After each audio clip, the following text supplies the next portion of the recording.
Les différentes attaques qui sont survenues dans la nuit de lundi à mardi dans le Soum sont commentées par les journaux qui accordent quelques colonnes au face-à-face Sarraj-Haftar hier à Paris. Revue de presse avec Toubom Evelyne Dabiré. 5 personnes abattues par des djihadistes présumés, c'est l'information à la une des parutions de ce jour. Le Sahel est une fois de plus frappé, affirme aujourd'hui au Faso.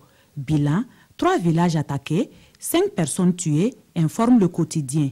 Le pays précise que 2 des victimes ont été tuées très tôt mardi dans la commune de Djibo, 3 autres dans la commune de Tongomayel, précisément 2 à Fetokuba et 1 à Neiba. Pourquoi donc ces attaques ciblées, interrogent les parutions. Réponse dans Aujourd'hui au Faso, qui rapporte les avis de certains observateurs. À en croire ces derniers, écrit ce journal, tout ceci s'apparenterait à des représailles contre les personnes soupçonnées d'avoir fourni des informations aux forces de défense et de sécurité qui traquent ces groupes djihadistes qui écument la région. Et aujourd'hui au Faso de s'interroger, s'agit-il alors d'un règlement de compte ou d'un conflit de positionnement?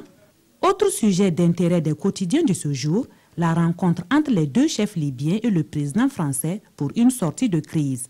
Le coq gaulois veut réparer ce qu'il a Niamey, entendait par là mélanger, écrit l'observateur Palga, car pour ce quotidien, Nicolas Sarkozy, un peu pour des raisons personnelles, a choisi en 2010 de se jeter à corps perdu dans le conflit et de liquider le guide sans se préoccuper le moins du monde de ce qu'adviendrait ce conglomérat de tribus.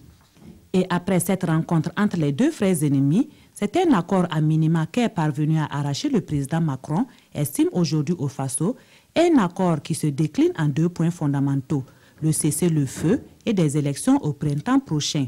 Et ce journal de s'interroger, mais qui donc de Haftar et de Sarraj daignera mettre sous éteignoir son ego surdimensionné afin de donner des chances à cet accord?